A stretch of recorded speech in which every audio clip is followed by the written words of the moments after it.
Bring your violin. Uh-oh.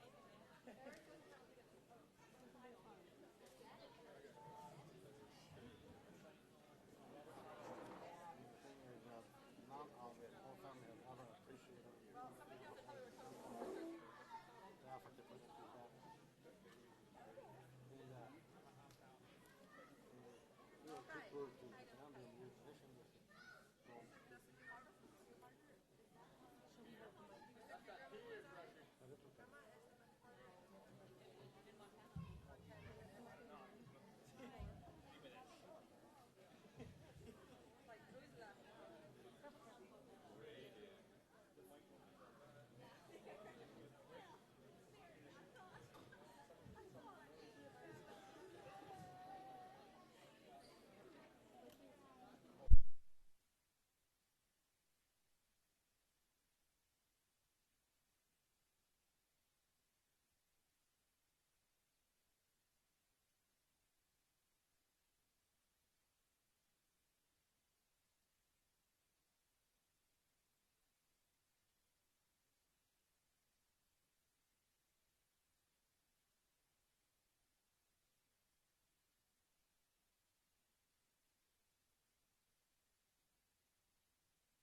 Thank you. Well, I don't need it. Thank you.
I will meet you.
famous for not liking his salad.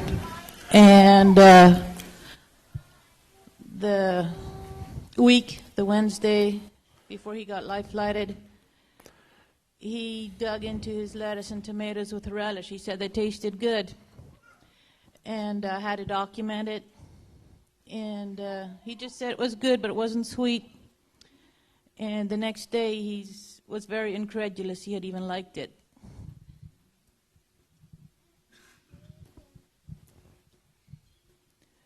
Mom liked to keep busy. This was just a few weeks before her death. Some tomatoes ripened out of the garden, and she was busy cutting them up.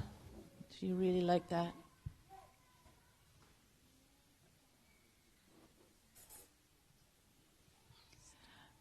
I think that's Dad holding Clark. No, Russell, one of his great-grands.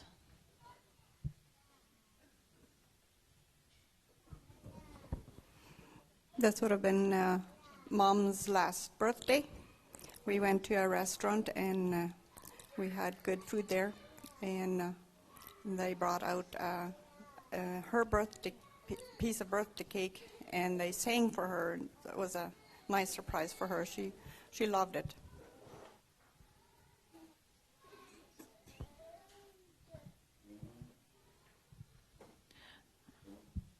That was their last anniversary, 67 years.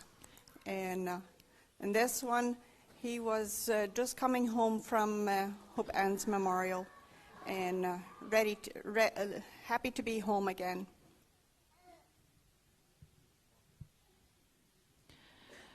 That's Gary. He's 25, Milton 50, and Dad was 75.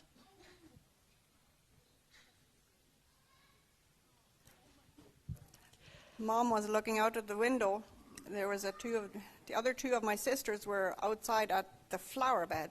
We didn't come up with the beautiful flower bed that was there, but she was smiling at the girls there.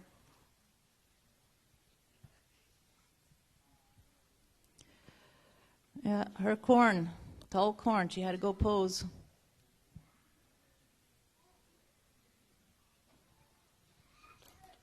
Corn time.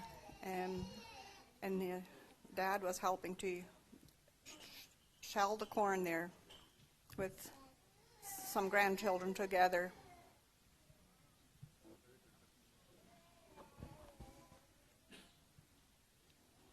And here they got the corn in the house and getting it off the cob.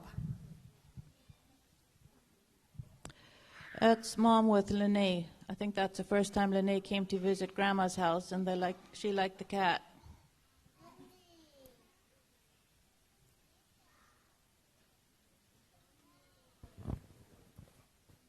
Well, about a month ago, Uncle Peter passed away, and then they found that picture, so they sent me that, and so there's Uncle Peter and my dad, probably talking about the weather.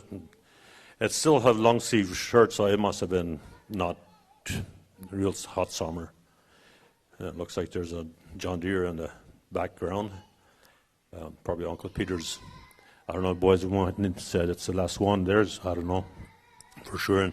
And I'm not sure what year it was, so that's, I guess, somebody can guess.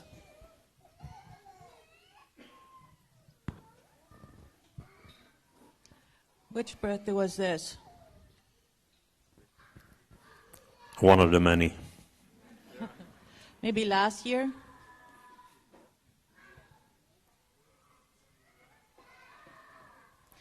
It was the last piece of fabric Mom got for Mother's Day from Ken and Joanne.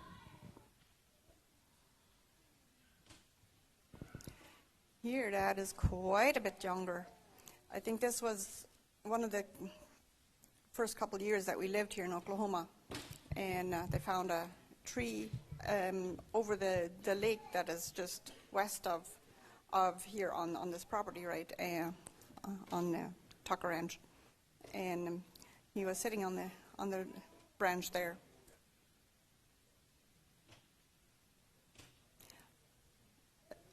I think this was their Falafnestach.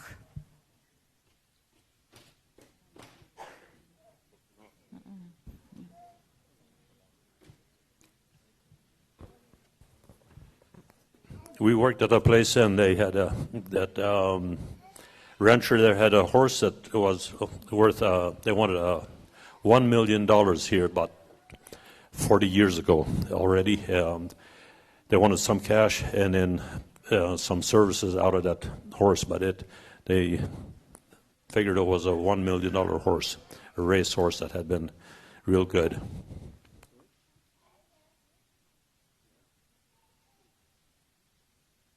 Probably that baby must have been Helena. Or what do you think? Yeah, it must be the way the windows are, you know, that's baby Helena. Do you remember that, Helena? No, I don't. You remember poor at that time? Especially if they took pictures. Okay. Their wedding picture. 68 some years old. 1957. And who's that? Oh, that's Gary. I should have known that, right? First grandbaby.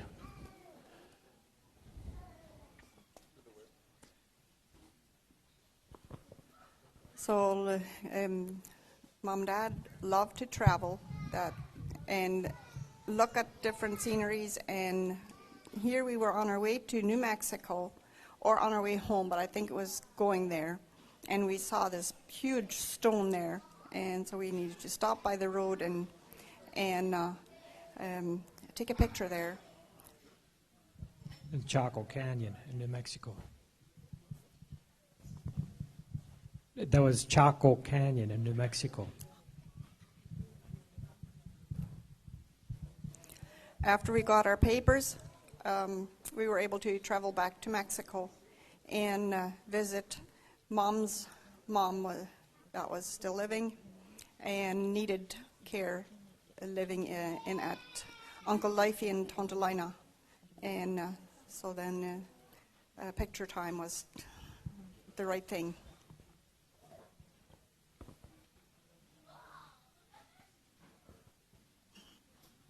Grandma Cornelson had fallen and broken her leg, and she was on. They were taking her. I think this was taking her out of the hospital to wherever she was taken care of. Then after that, at one of her sons. This was the first year that we lived here, or second, and he's inspecting the peanuts there, so he's still ranching, farming at that time. Yeah, and that's the truck we had when we moved here. And the first month or so, me and Dale slept in that truck because there was no room in the inn.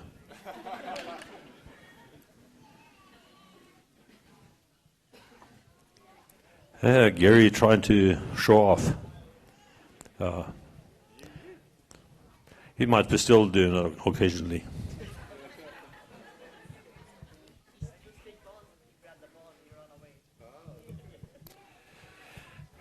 Now, Dale, did you tell us where this is going?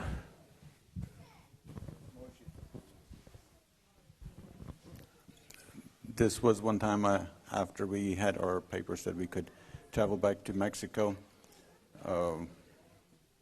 Me and my parents, I don't know who else went, but we went to Los Mochis, and we had an enjoyable ride here. Mom often liked to be in the middle of the adventures, even sliding in snow.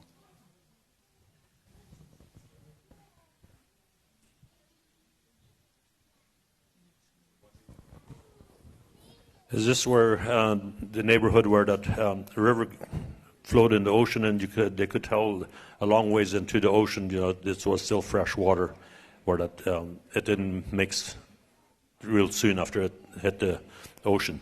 I think that's what they told me when.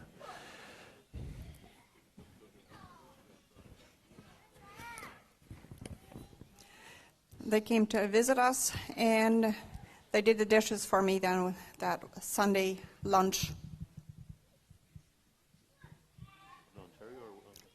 That was in Alberta, and this one is in Alberta. Dad is playing ball with two of our boys, maybe more, but there's two of them. It's not real clear. I can't really tell who who they are, but Jason and Bruce, probably, yeah.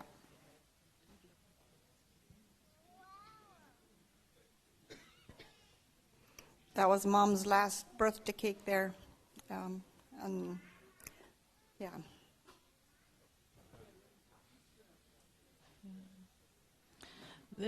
Which birthday was this? Her 80. I had a good laugh on that, right? You know, he's tilting back and let it stream. Yeah, that's Mom's birthday. We went to a Mexican restaurant, and we told her that was her birthday, and so that was their tradition. So she got creamed in the face with the hat on, and then you can see he's working to get it smeared.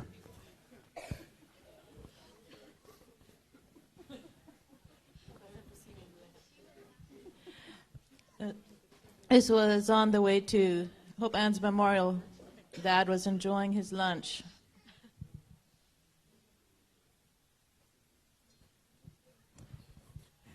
Thank you to Betty Platt. She's given him a ride on her side-by-side a couple times, and he really enjoyed it. In October, November, when I was here, she came on the yard and she wanted to give Dad another ride, but then he reclined. He didn't want the ride that time. He said, go ahead, he'll be fine for a bit and alone in the house.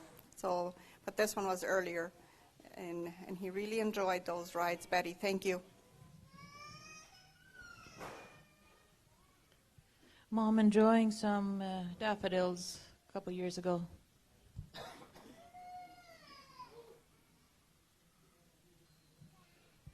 One of his favorite episodes of the month, Senior Supper.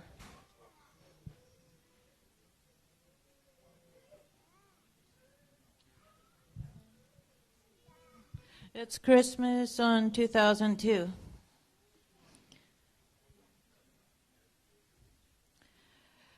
Mom really enjoyed doing something for others, and here she is sorting pecans diligently into two different little piles. I'm not sure if it was for me or for somebody else.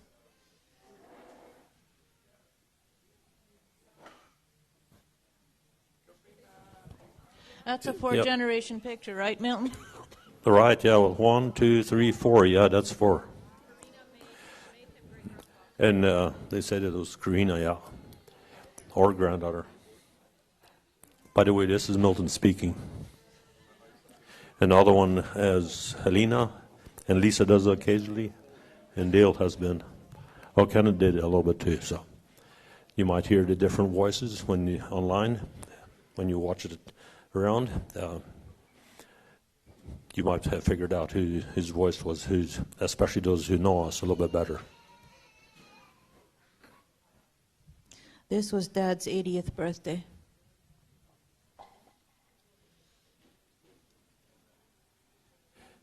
This is a house we had in Old Mexico. The new house, beside there's an old house, and we built this in, I'm not sure which year, but we sold it to our uncle and aunt when we moved to Oklahoma.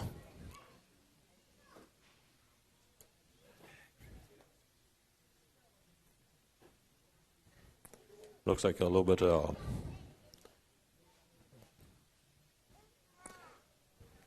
glaze on it. Either through a window probably looks like not very clear.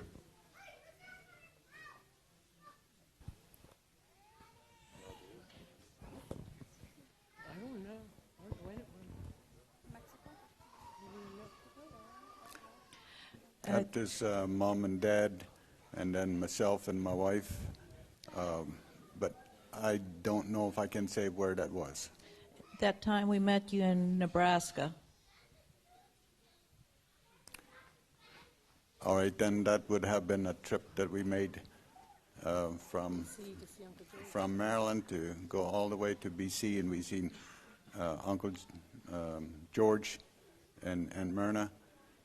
And then when we came back, we were gone 26 days, and we had only slept in a motel but 6 nights. The other ones was at friends or relatives.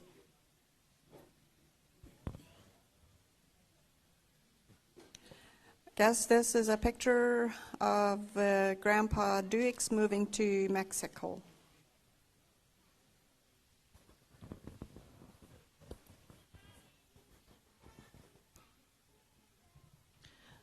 The black and white picture, that's Mom as a youth girl.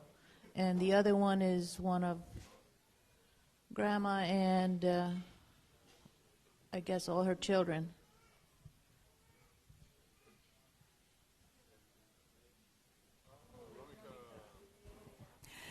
Yeah, it's a famous game that they have played many times, Rummy Cub.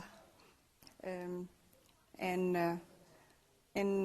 after Mom passed away, he didn't join us anymore if we wanted to play that game, but he would watch with interest in this on a game like that and give pointers. You could have done this and you could have done that. So yeah. And this is one time Charity came over. She's up on that tree that bloomed grandchildren. A lot of them was used a lot there.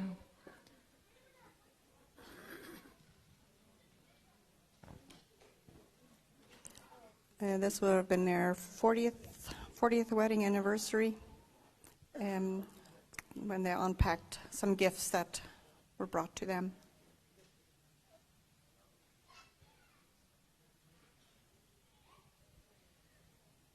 Which, that was that time too, I guess, the 40th anniversary. Mom with a couple of her great-grands looking at pictures.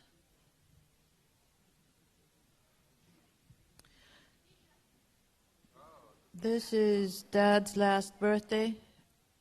He used to tell stories about how he would have heard the train coming and he'd jump on his horse and try to beat the train. That's the story behind the decorations on the cake. And he enjoyed this cake. He'd seen me putting the icing on top. I had put a different cake on the table for breakfast, but he'd seen me putting icing on this cake, and no, I don't want that other cake. I want something else. And it just dawned on me that he had seen me icing this cake, and says, sure, he can have a piece of cake. It's his birthday cake. He might as well have a cake, even though, we wanted to decorate it yet later, but it was fine. He could have a piece of cake, and he enjoyed that cake. You could even imagine the train track beside the river, where that washed out a little bit, and what is it, Red River and Morse River, what ran across there? So the Red River. So you could just imagine that that river had been there, so beside the train track. This was on Sunday. The great-grands enjoying the snow that Mom and Dad used to enjoy so much too.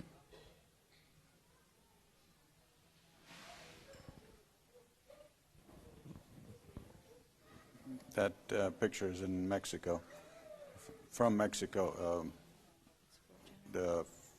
I think it was the first time we were married. The first time going to Mexico. It's Vanessa. Vanessa is there about 6 months about.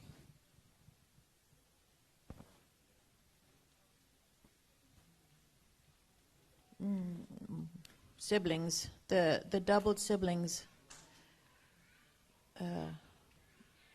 Yeah, between Mom's family and Dad's family, there were 5 of them that found partners in the other one, so that's what this is.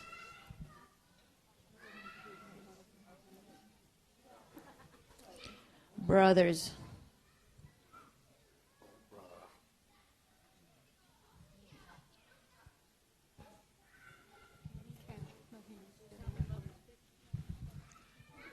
This is another 4th-generation picture. That's when you get to be as old as my dad was. You have a lot of families turning out to be 4 generations there. So my dad, myself, Justin, my oldest son, and his oldest son, Ethan.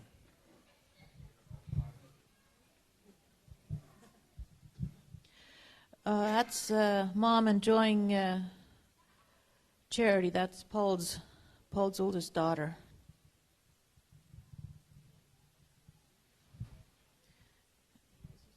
This would have been a passport picture when they moved to Mexico, I think.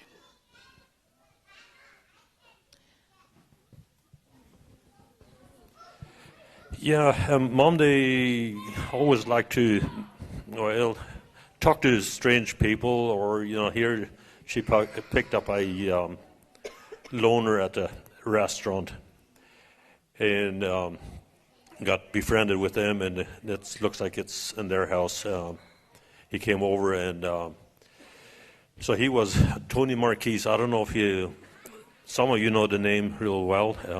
Those that hadn't been around too many don't know who he is, but he was, I think he moved from California and kind of moved his way back east, and they met him at a restaurant and kind of befriended him, and so there he visited our parents' home, and later on he moved on and to Texas, but he left some of his possessions with my parents there.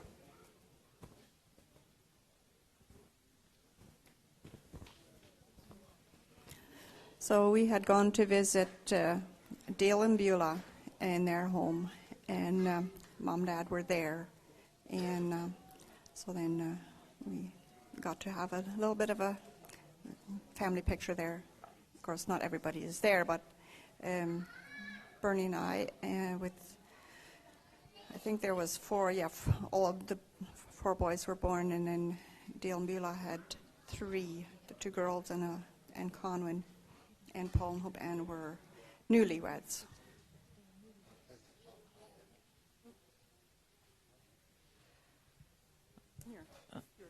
That's Dad, Paul, and Todd.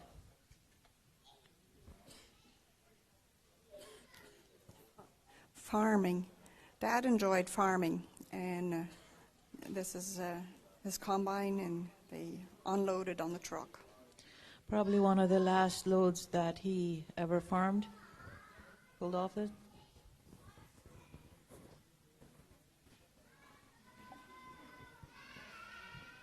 I guess we had a picnic someplace. Dad enjoyed swinging, looks like.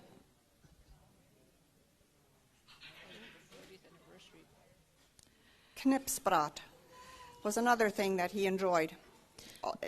Even to October, November when I was here.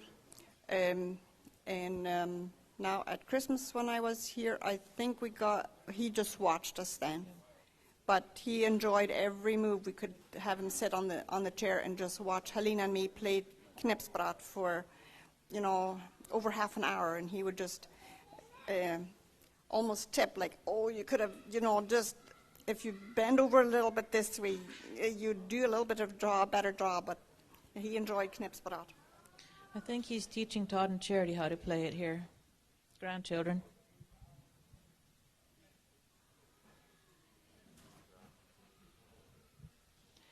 Watching one of his boys work. Probably Dale.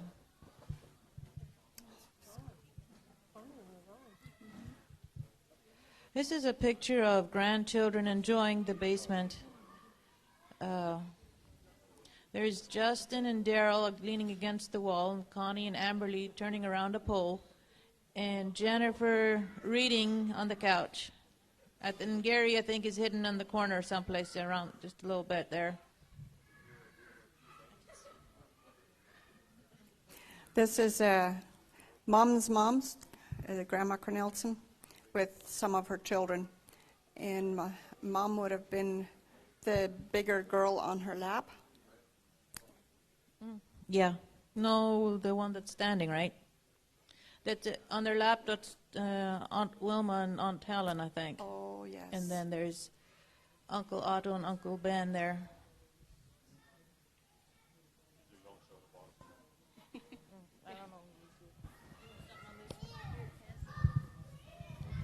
Yeah, that was Dad's position back in the days when we built barns, whatever, erected trusses.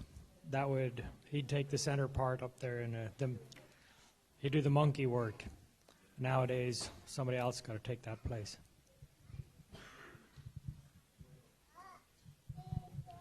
They tell me this is reenacting their dates back in the room that Mom used to sleep in back then. So I guess that's how they would act on a date.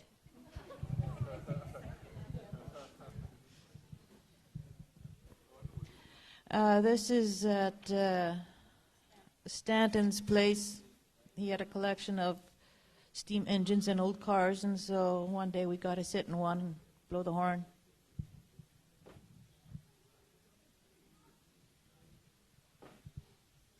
This was, what is it, a couple of years ago, the last trip Aunt Helen made over this way after Uncle Levi died. They took a picture from the sister and sisters-in-laws.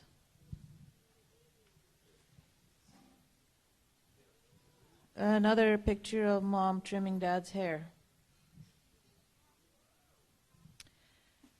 All right, here we go. She's ready to slide down. That was when she was, 70, 75? What was that?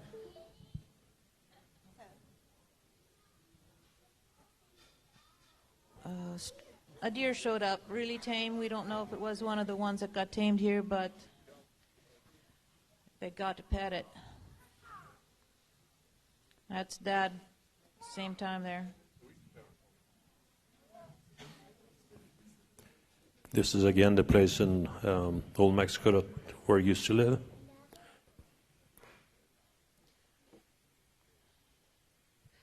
Mom and Dad went to visit Paul's one time in the winter, looks like, so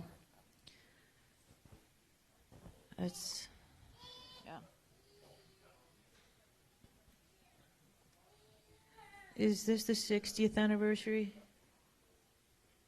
Another anniversary, anyway. Pretty close to the 60th anyway, yeah. I think that. A picture of the 5 brothers that moved to Oklahoma within the last 8 years.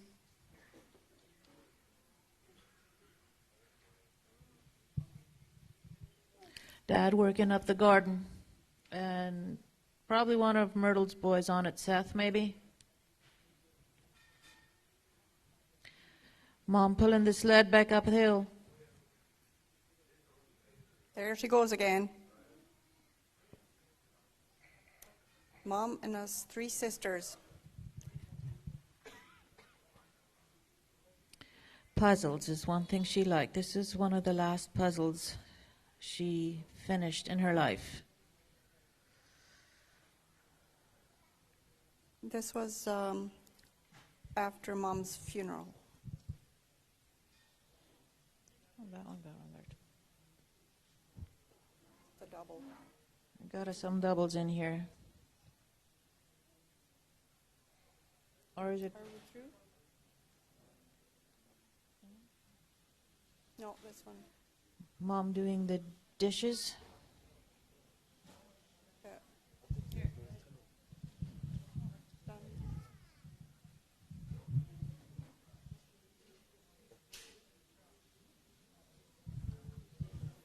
Done. These are Dale's oldest girls. That looks like it's Vanessa and Jewel.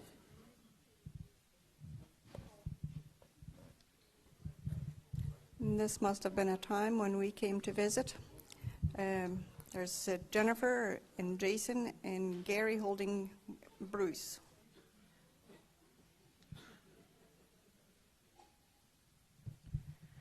The Platt cousins in Oklahoma.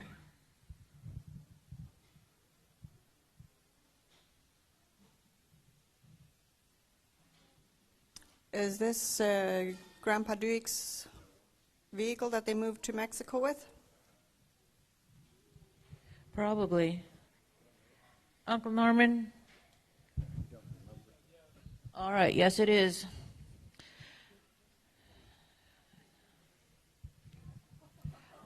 Jennifer, the first grandchild to get married. That is almost 20 years ago, 19 plus years. Found another rock there. This is another wagon Dad would, like what Dad would have used to work with.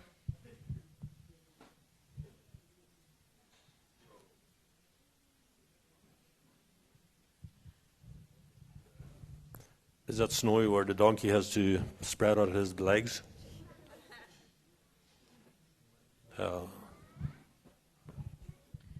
This is another, I think, Royal Gorge on a trip. Yeah. So that was our first house here in Oklahoma. That blue pickup, that was the one that we moved to, that we had when we moved, and that greenish one was Uncle Cial's pickup. And this washing machine, that was at Uncle Norman's.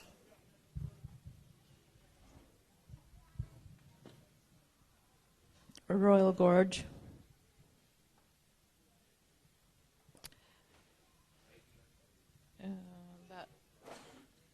This is just the house, the little house that we built. It had to be built small because it would have to be moved. And that little trailer in front of it, I think, was packed with our stuff. That was what we took along moving here, was in that little trailer. Mom enjoying Kinza.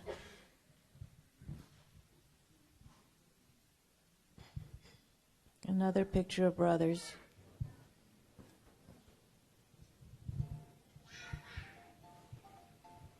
Is that the last of it? All right, that's the last of the pictures. Now, anybody want to share some more memories that are not picture related?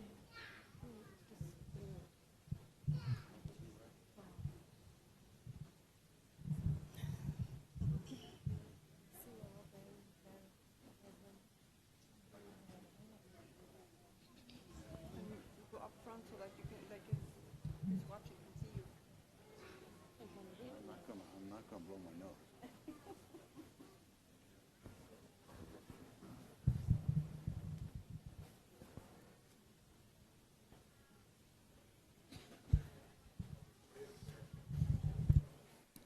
I feel a little bit like my uncle on my wife's side. He would say, "My thoughts are few. My thoughts are slow. My words are few. They were not made to glisten. I am a joy to all my friends. You should have heard me listening." That's the way I feel a lot of times at this time, too. I just as soon listen. There's many thoughts we could come up with. I was thinking about one thing. When we would go to work, we would go with the pickup, and Milton and Paul and I would be along, I think a lot of times, or maybe it was just two. But before the door would open up, we would already get instruction what we needed to start out with. And then when we got out, we knew exactly where to start. We did not go there to the job and just wait and think and drink coffee and to see what we would do next. It was we were ready to go when we got to the job. And I don't know how my boys have learned at all, but we went one time to a job, and they were going to work on the roof somewhere, and the man said the boys was out on the roof already before he could find out what their names were. Another thing is that my parents like to have company, and I think sometimes would have found out they would hosted angels unawares many times, and they found out they had friends they had not met before.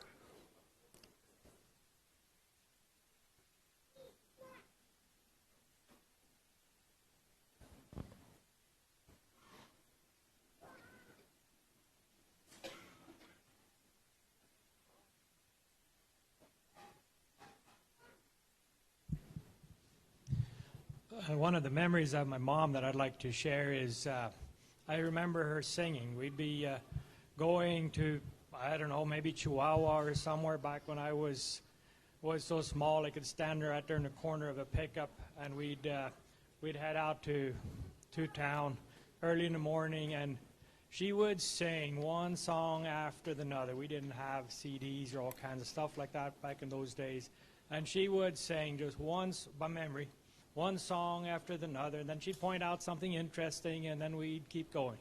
And that's kind of the way she worked. Always a song on her lips, seemed like, and it was just, seemed like hardly an end of singing, and songs by memory.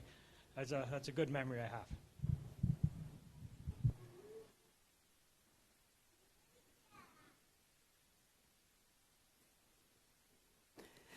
So I remember back in Mexico when Dad had some business in Chihuahua, he would often take one of the children along, and we'd had to get up at 3:30 in the morning, 3:30, and Mom was up there in the kitchen cooking oatmeal for us so that we would not go out with an empty stomach, and we could take a ride into the city with my dad. And yeah, I appreciate it. I still love my oatmeal, cooked oatmeal, to this day. I've never gotten tired. Like, I don't want it near every day, but I still love cooked oatmeal. And I sometimes think the way she cooked it, when she just did for a few people, it was even better than if she had a big pot full of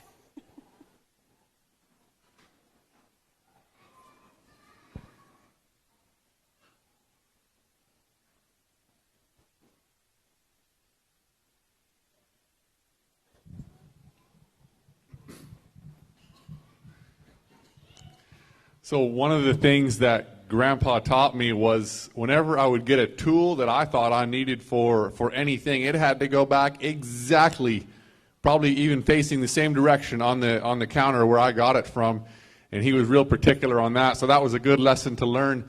And another thing that Grandpa was real particular on was slamming doors. He said, "Nicht dala tumiak is neidig." Like, you just be so gentle. And it entered my mind so solidly that now in the last, I don't know, probably 5-10 years ago, it would annoy me when somebody else would slam somebody else's car door. Didn't even have to be my car, and it would annoy me because it was ingrained in me so heavily. So that was some good things I learned. I have learned to calm down. Other people can slam their own doors. It's fine, but it still stuck with me.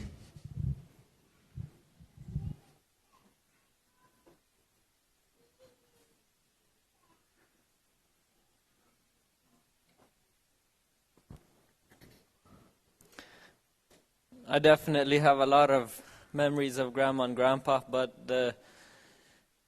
about Grandma, first of all, like someone said, she always liked to be involved in any adventure. So one time, a bunch of cousins were here from out of state and out of country, probably even, and they were it was over Christmas. It was pretty cold, but we wanted to go camping anyway, and so we had to do that at least once a year. So, but Grandma found out about it, and I think she would have liked to come with us there, but she made sure she offered this and that, and finally she could get us to at least take a kind of one of these potholder gloves that you can. She wanted us to take that along because we might need that to, hold a cast iron skillet, and so, yep, she helped us camp that way. And then today I was thinking about Grandpa. One thing he said several times, and I've heard it from others too, but I think that's probably where I first learned it, is it's better to dig a hole and dig it shut again than to do nothing. So he told it to me when I was still young, and so maybe I still am, but I think it probably meant particularly for young people maybe, but better to dig a hole and dig it shut again. I was thinking of it today when we just yesterday we dug a hole, and of course it wasn't for nothing or whatever, but digging it just somehow digging there, it made me think of him again and that saying there. So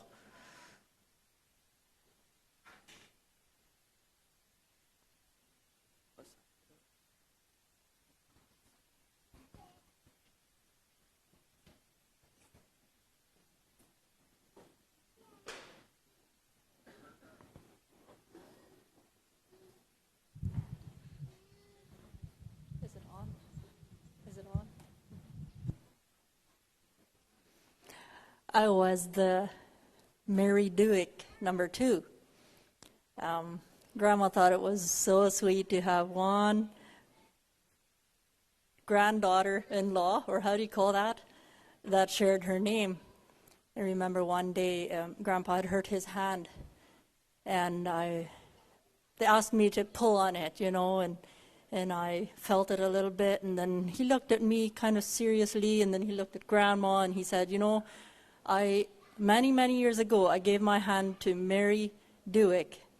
Kind of, it's just interesting to the way they would, when Grandma called me or I would call her, she said, "This is Mary Dueck calling Mary Dueck." There's something I loved about Grandma. She didn't like the word umptje any more than I do. She would never say mean umptje. Or have you ever heard her say mean umptje? She would say, "my man." She would go in English, I think, because umptje just sounded, I don't know, a little bit frumpy or old-fashioned or something. I don't know what. Anyway, Grandpa, you probably all heard me tell this story, so if you want to drink coffee while I tell it again, but a while ago I told him about a fellow in Belize that had died, somebody he used to know. And then, and I told him, in his old days, this fellow had actually turned back to the Lord and prepared to die before he was gone. And then Grandpa looked at me, and you know how he would talk with his tongue kind of tied down a little bit. He would say, "Viktigste ding tot det röjtjant." And then I said, "Yeah, that Jesus is in here." And then his face just glowed, and he said, "Yo." And I just love that memory, because I think when he sees Jesus, when he saw Jesus, his face also glowed like that.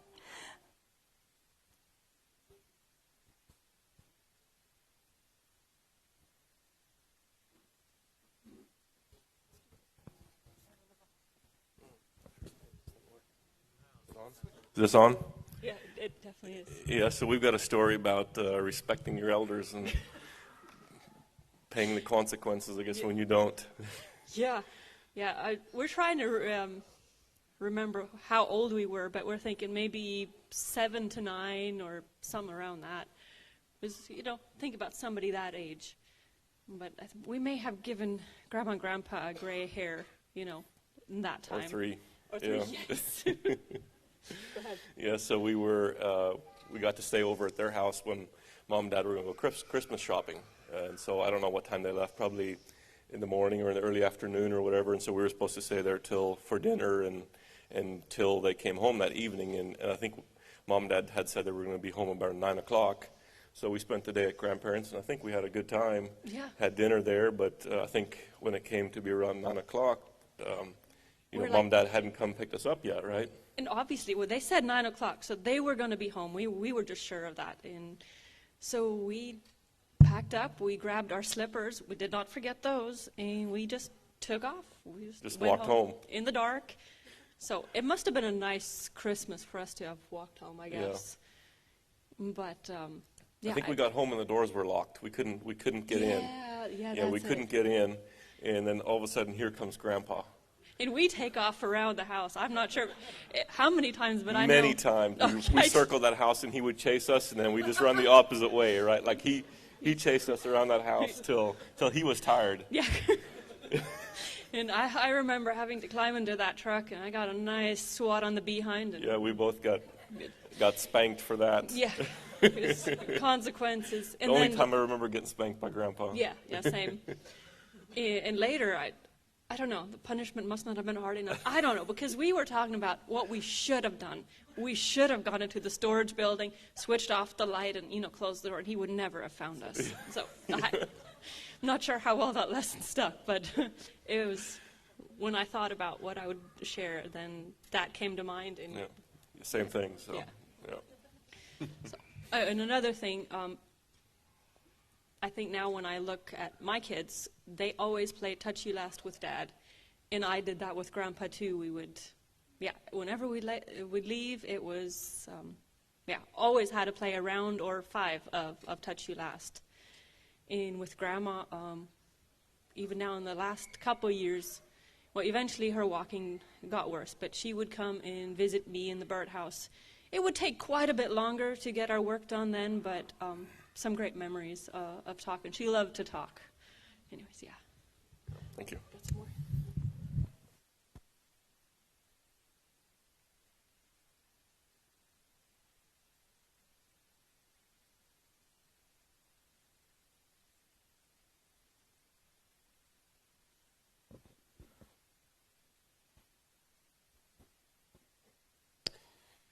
So I couldn't recall any direct, specific memory of Grandpa or Grandma. We would come visit numerous times in the summer or over Christmas sometimes. But one memory that always sticks with me at their place is the old pine tree that stands. I think it still stands. I guess I didn't look. But the branches have been well worn by youngsters, and I don't know what age we were, but I remember that was the big place where the boys, at least, would climb up and way up into the tree too, very high. We would sit up there, and I don't know, there would be all around the tree. Branches were well worn of us climbing there, and the trampoline too that was often underneath that tree got used many times, and even now that I'm grown and occasionally climb trees, but I still drive past there, and I look at that old tree, and the memories still remain of all the wonderful times that we had at grandparents' place, and even over Christmas time, all the gifts that they gave us. I think I can go back and I can pull a good many of them at least out that were given for over Christmas time, and as was mentioned, they love to give and give to family, and that has stuck with me for life. I think all the giving and I have many happy memories. Like I said, I haven't been able to just pull any direct, specific memory of either one, because a lot of those memories I would usually hang around with more of the cousins than with Grandpa and Grandma, but they were always there to meet us when we came, and always there to shake our hands and give us hugs when we left.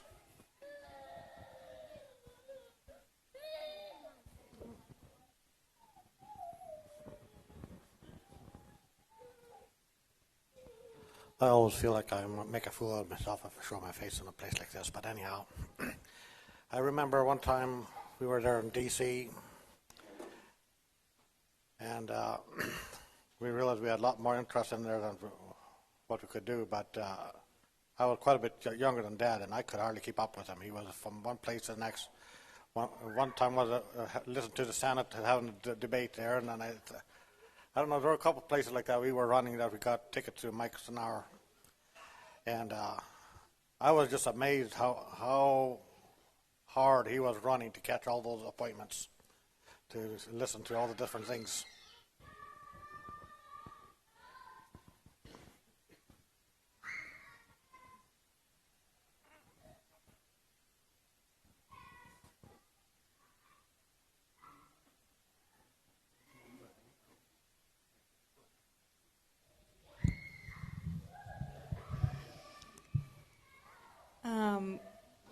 We had the opportunity to live just up the hill from them for a couple years, and I remember one time Grandma called me, and it was in the evening. I think we had visited them, and we had gone back home, and she called me on my phone, and I was like, oh, we were just there. I wonder what she's calling me for.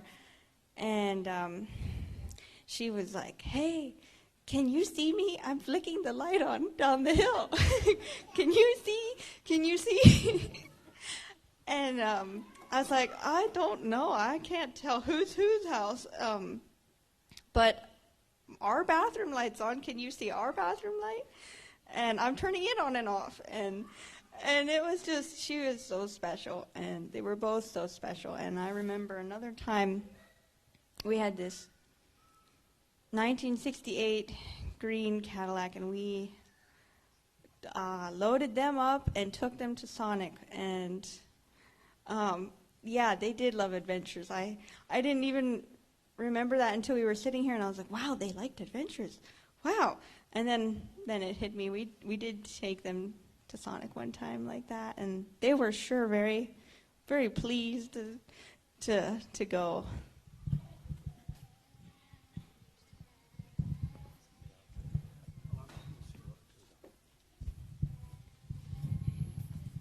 Yeah, good afternoon, everybody.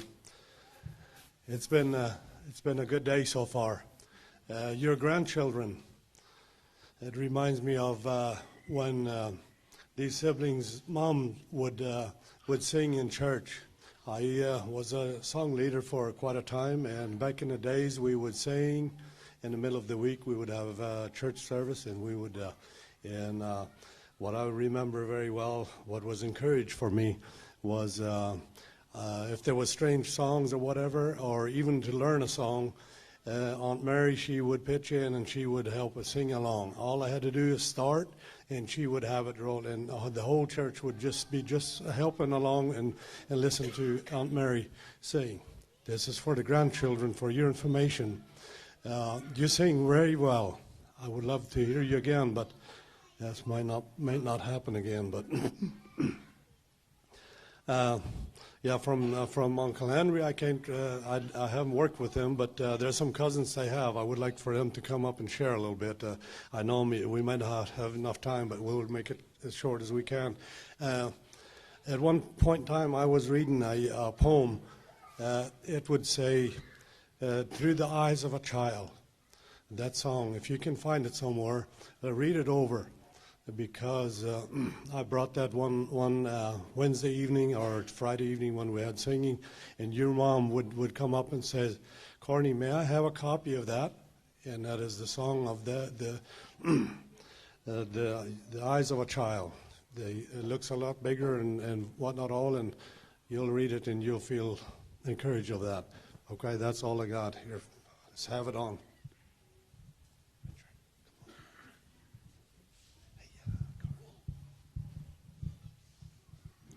One thing I remember about great-grandma is every time there would be a spam call, she would take the phone and then she'd start singing a song by memory until they hung up, and I always would hear her sing when I came there.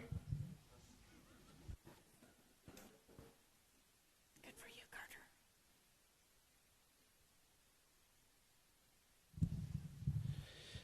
I had to share this story too of Uncle Henry. I think it was in 1995 or 96 when I was framing our house. My wife and I and our family, we live right here, right behind this big tall building. And I was framing our house to live in. We had big dreams, you know. Wasn't all that big a house, but it happened to be that same time that Uncle Henry had his hip surgery, and he was supposed to walk a lot. The doctor had said, so he was doing that, and I would see him hiking down his lane and up Main Street here, and directly he'd be over there watching me work for a bit, and he would slap a couple of studs, you know, with his hand, and he'd say, "The house that Klaus built." And well, I didn't know what he meant by that. It sounded like I'd be famous one day, or maybe the house would be, you know, maybe I would be famous or the house would be famous. I couldn't tell, but he'd leave, you know, by and by, and a day or two would go by, and he'd come visit me again, walking up our lane here, and he'd look around a while, and he'd see progress, a little bit of progress. I was there sometimes by myself, but I know Milton and Kenneth and some other cousins have come and helped me frame the roof and so on. But I'd be there by myself there for some of the time, and he'd slap a couple of studs, and he'd say, "The house that Klaus built." So to this day, I don't know. And it encouraged me because I felt like I was going to be famous, or the house would stand a long time or something. So I'm still wondering, you know, the house is still there. It has done us well. But he was an encouragement to me.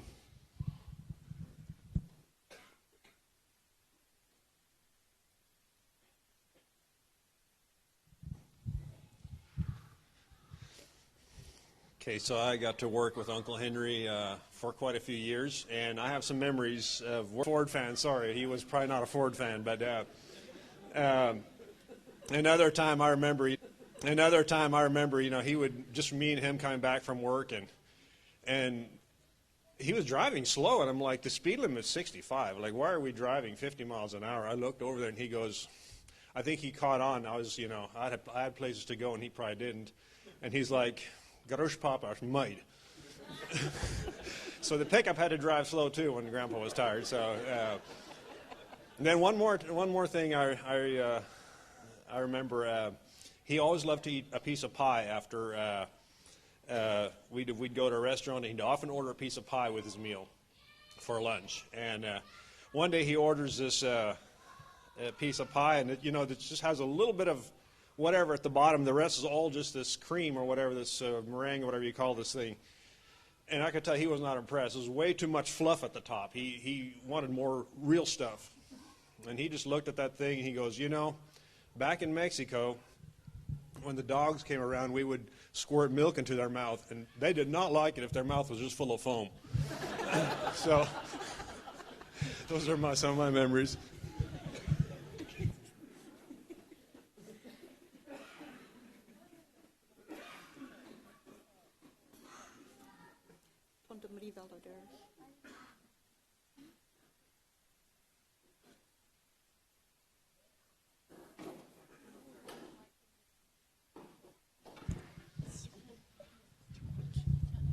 This here? Okay. I don't have much memories of Henry, but I have quite a few memories of Mary. Yeah, she was an interesting lady. When we were in the beginning here, and Peter wasn't home quite often, and then she would invite me for lunch with all her busyness with her children, but she had time to make a good lunch for me and my children. And yeah, and I also remember her when there was snow. She always would slide down the hill. I never have, but she did quite often. And also, I don't know if Kenneth remembers this, but one time he remembers the pear tree beside the road where we came up to Tucker Ranch. There was a pear tree, and on the other side of the fence, it was not on the road. Yeah. And then we were going to pick pears, and the guard from the prison came over, and then he said, you have not permission to pick these pears. And I was scared. I felt like running. But Mary, she was not scared at all. She said, I asked if he had permission to pick those pears. And they said we had. No, you don't have, he said. And Kenneth was up on the tree. He was shaking off the pears. So and, well, we just kept on picking, and he left. So I think he believed her that she asked for it. I wasn't, no, but I was not the one that had asked for it. So, but she was sure. She asked, so he had permission.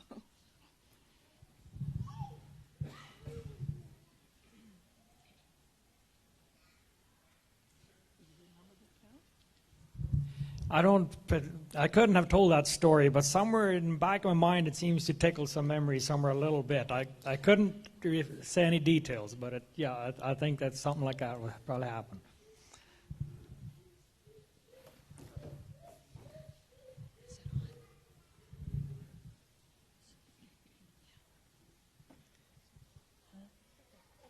Face that way. Okay. I have a few memories of Tante Marietje. She's Tante Marietje, and the one that just spoke is Tante Marie. You have to have that straight. So we had a wall-locked telephone with a cord, and so, you know, back in the day when life was young and the Tucker Ranch was full of people and whatnot, and so anyway, when the phone would ring and Mom would go to the phone, it wouldn't be anybody else but her that would answer the phone back then. And so depending on her tone of voice, we knew who it was. It was Tante Marietje, it would be Jarl's mom. And they would talk for, like, Mom lived there, your mom lived there, but they needed to talk for an hour. Yeah.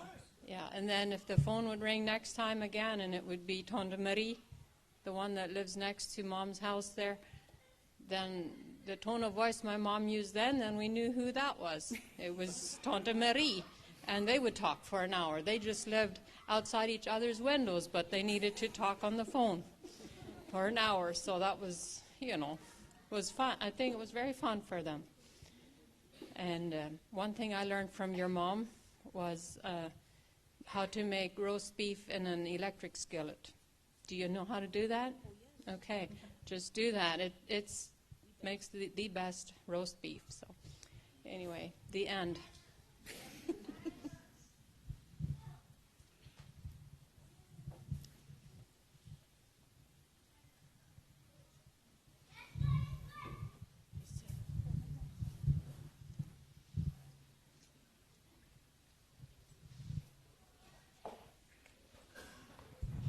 All right. Hey, this is Lawrence Dueck, just in case. Some of them, they ask me, who was that, you know? So, yeah, my name is Lawrence Dueck. I live in Payton. But anyway, I told them, Marietje, zij deed me moet encourage me long take on 1977 flag out of zo. Yeah, it still brings joy to almost all of us. We had church service at CL's house, my mom and dad's house. Back then we didn't have no church building. So we met there, and it was hot in there. I was almost fainted because there was no air in the house.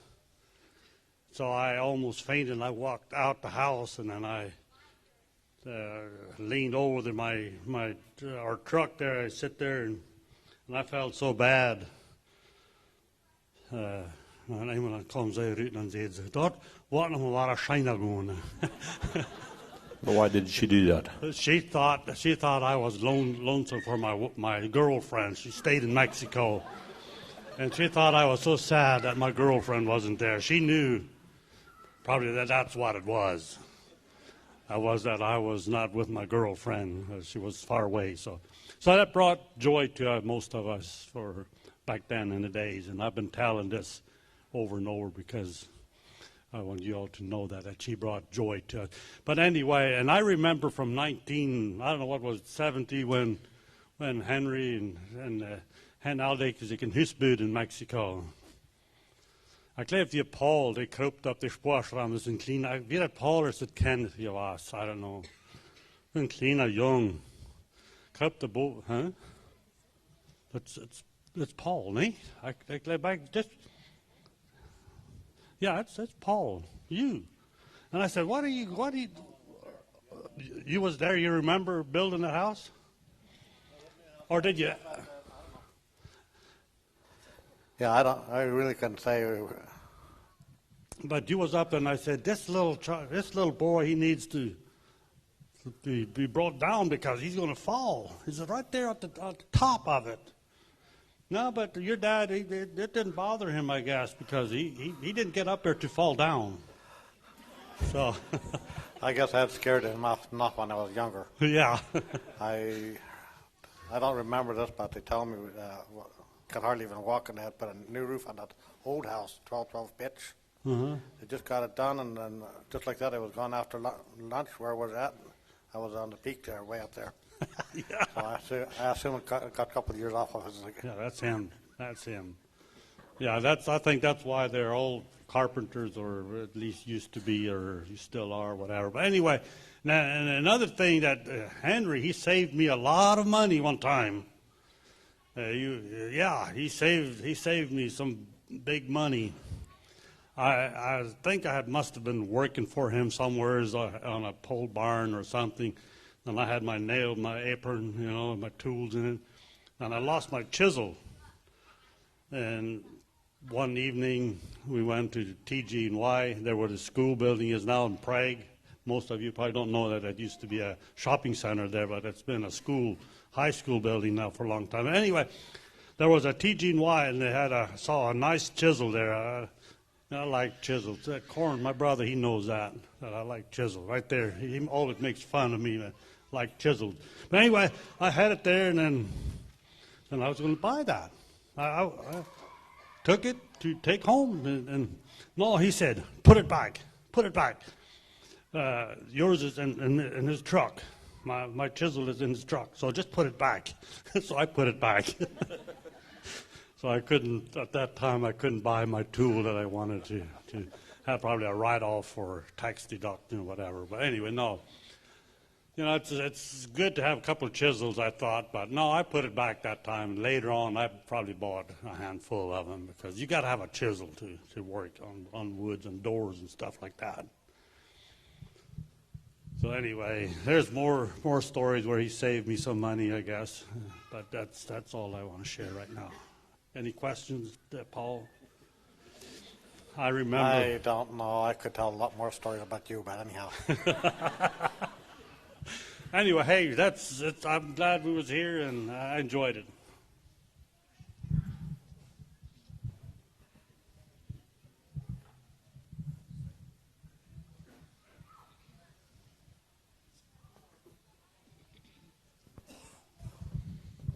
Yeah, my name's Terry Dueck, and Henry was my uncle, and I was just sitting there making some notes on my phone of things that I remember about working with Uncle Henry. I've worked with him or for him for years, and Uncle Henry and Milton and Kenneth, and for some good times. I'm looking back, I'm pretty impressed with the toughness of Uncle Henry, because I remember we would roof houses. We would go to Stroud and tear off those nasty wood shingles off a roof, and he'd be right up there with us and put plywood back on, on the roof, and then, roof the thing. But then his hips started wearing out, and I don't know, what was he, in his 60s already when this happened? I don't know how old he was, but he wasn't like a super young man at the time, and he was still roofing, but that hip started bothering him, so he took off for a while to get his hip replaced. But I remember him getting back on top of the roof, and he wasn't carrying bundles of shingles up and down ladders anymore, but he would get up on the roof and roof after that hip replacement, and that seems pretty impressive to me, thinking back on it. And I remember one day, Uncle Henry and we were in Okima, and I don't know what we were doing, just doing a little remodel in a house, maybe adding a bathroom or something inside a house or something, and building walls. But anyway, lunchtime came around, and we sat down on the front porch and opened our lunch boxes and ate our sandwiches. And then after lunch, he looked at me and he said, now, Terry, he said, I want you to walk that way down the street. And I want you to take your watch with you, and I want you to walk for 10 minutes. I want you to walk that way, And then I want you to turn around and then come back and wake me up, and then we want to go back to work. Anyway, I guess he wanted to make sure I got my exercise in. I haven't had a hip replacement, though, so it wasn't really like I needed more walking. But, yeah, I remember he would always make sure his customers got a good deal on the job that we were going to do for them. He was careful not to, he bid his jobs carefully, and he had a sharp pencil. He knew how to figure these things out. And if he gave a bid to you, you could, it would be a pretty sure thing. He wasn't overcharging you. And I remember one time we were in Okima working for a notorious tightwad over there, and so Uncle Henry gives him a bid for whatever the job was supposed to be, and the man looked at it and he says, "Well, can't you do this any cheaper?" And Uncle Henry said, "Yeah, I could do it for free, but I don't really want to." And man, that man just shut up, and I thought that was really good response. It could be done for free, but Uncle Henry wasn't ripping him off. That was a fair price, and so anyway, so here a couple of weeks ago, Uncle Henry was in the hospital, and my mom and I went out for lunch, and so we decided to go visit Uncle Henry a little bit, and so we came in there, and Uncle Henry had just been served his lunch over there, the notorious salad thing that Helena was talking about, and I watched him eat that tomato, and he popped that thing in his mouth, and he looked a little bit confused, and he said, "That wasn't sweet." So I reckon he thought maybe that was a cherry or something. It was really disappointing because it wasn't sweet. Should have put some sugar on it. Anyway, but anyway, he was eating his food over there, and I was trying to have a conversation with him, but it was a little bit hard of hearing, and so it took a little bit something. So I asked him, I said, "You about ready for you and me to go back and roof another house?" And he just looked me straight in the face, and he understood that, and he said, "Nay."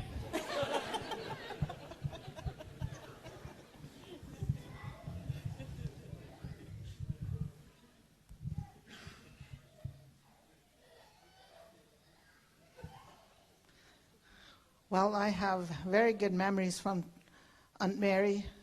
We were neighbors for 18 years, and she was kind of like a mom to me. I moved from Mexico here, and my parents didn't live here, and so I couldn't call my mom anytime way back. That it was, I guess the phone lines weren't reaching down here, or it was too costly or something. So then I would just call Aunt Mary and talk with her on the phone. If a child was sick, what should I do now? What's wrong? And if I don't feel well, I call her. What shall I do? And she would have all kind of natural remedies, and we didn't have to go to the doctor, and she saved our lives. But it was always very encouragement. She has encouraged me very many times in my life. She just was such a good friend and aunt and neighbor to have. So, yeah, she was a very good nurse and a doctor for her family.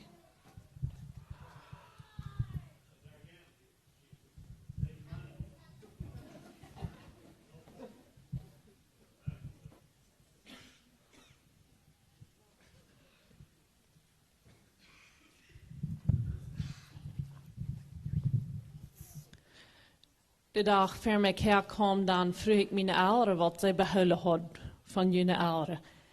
Ik denk wat mijn mom voet zei, had het plezier gevraagd als onkel Hans zich betiert had. Zij wist hem squech van dat hij niet een fijne jong was. En dan nog, ik denk, wanneer zij weer 30 jaar voor, dus onkel Hans weer 30 jaar voor, hij had met een grote trok. En dan, wanneer hij weer teruggekomen, dan weer zij mij alles, maar alles zeer nieuwsgierig was, wat het gedaan had. En zij wist nog graag wel vergenezen dat onkel Hans gecheckt had.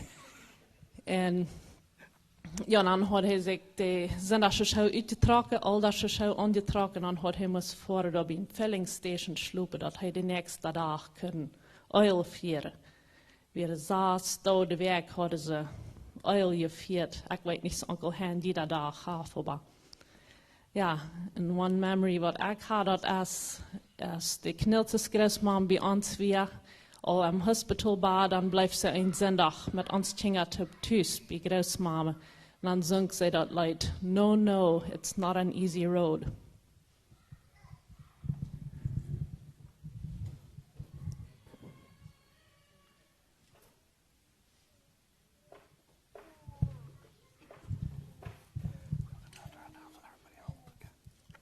Ja, wir sind, weet niet hoeveel jaar Nobarst je was, Hendrik uit Mexico. Mijn dad en onkel Hen, die schafte veel hoop en dan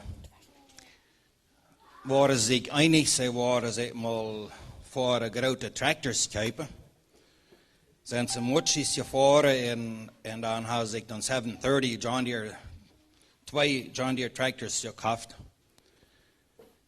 En dat schone ding kwam je zo ver dat we, wanneer het al bij de 37 weer, plus de ene had power steering, de andere had niet. En dat kon ik niet verstaan, waarom ons den tractor traf, wat niet power steering had. So, ik zie niet aangeworden dat de oberstjongen zich dan nu geroutstijden daarmee, dat zij een power steering hadden, maar we hadden niet.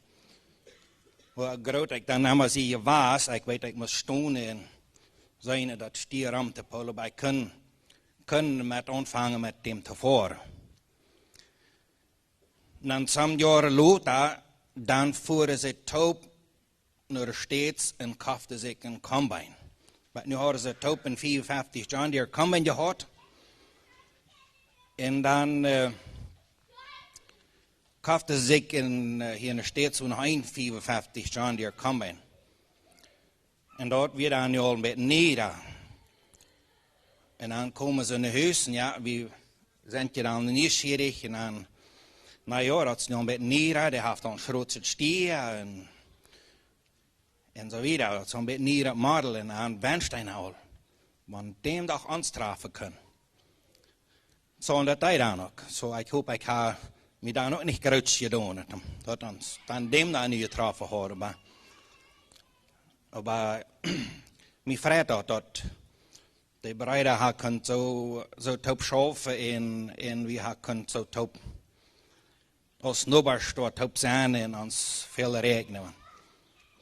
Ja, ik wens je wieder Gottes Segen.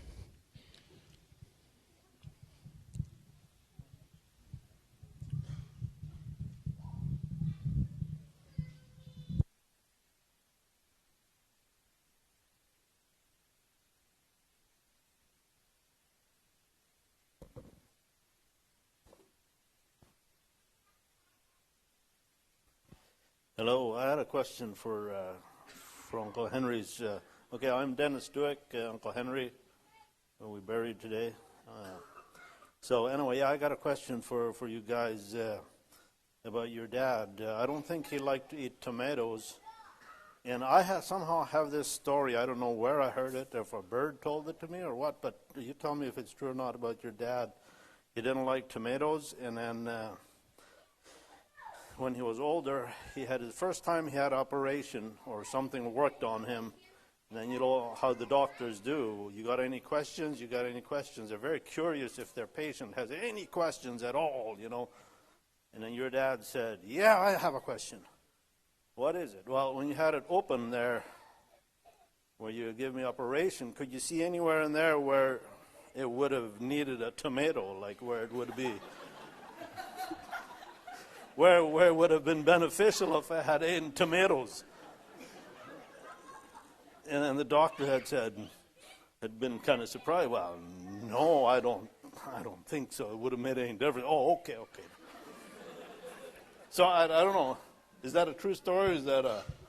Yes, it is. Oh, that's a true story. Okay. So I thought this was probably my last chance ever to ask a question, because there's a lot of counselors, you know, to witnesses, you know. But I've told that story sometimes to my children, you know, and I was hoping it would be true. So.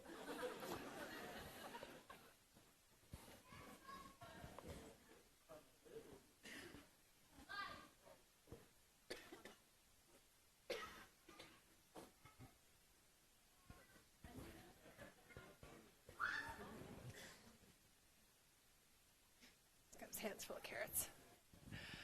My name is Connie. I'm one of the grandchildren. A story about Grandma, or something that I have just always cherished about her. I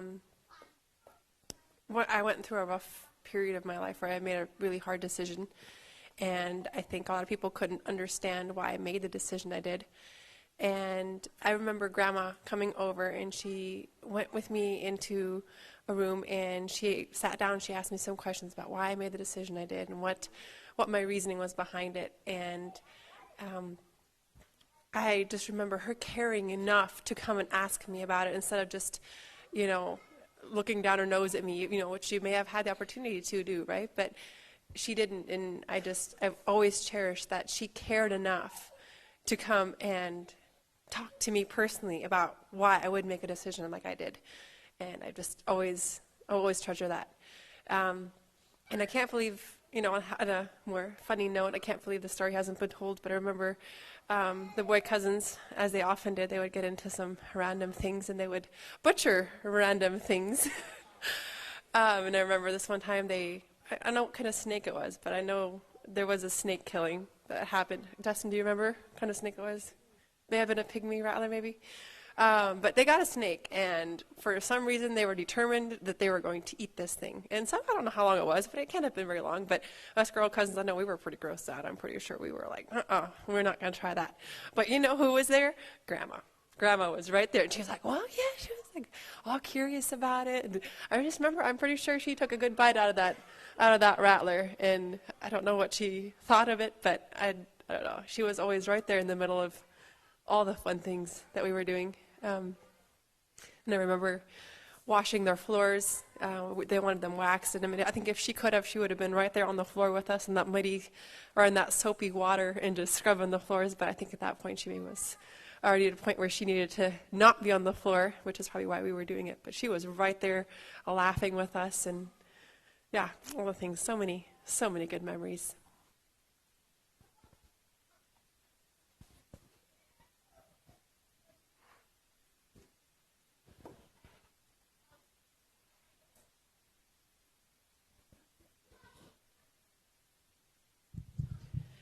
So after Dad had been in the hospital here right after his birthday, and he got out, and he had to have a follow-up with his PCP, and we got to the waiting room, Sam and Myrtle, Dad and I, and Dad looks at Sam, and he's like, Sam, did you pinch your finger? And Sam looks at his hands, no, I didn't.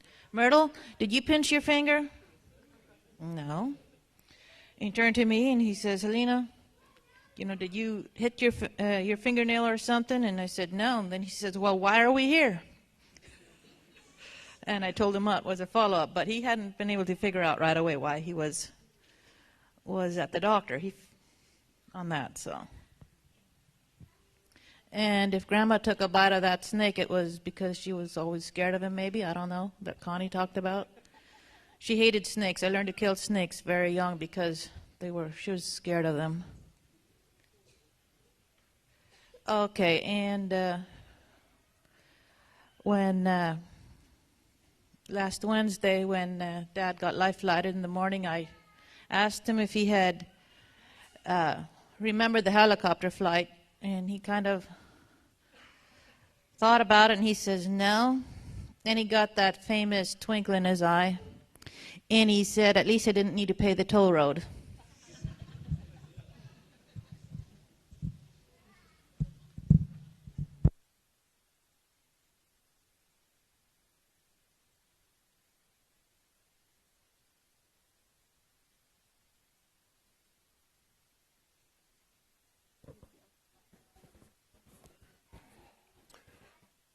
Well, thanks for sharing. And we have to get you out of here. But I rented the fellowship hall if you want to go in there and visit some more. I think, we have got that fellowship hall, and you're welcome to continue visiting. So this was rented out, but we couldn't negotiate for this time, so till 3 o'clock we need to be out. So if we go back to that fellowship hall and we continue and see and maybe there's a Samaritan that brings us food. Yeah, thanks again for your sharing. And thanks for letting us have this time in here till 3 o'clock. Whoever, if there's anybody here that wanted to end it before that.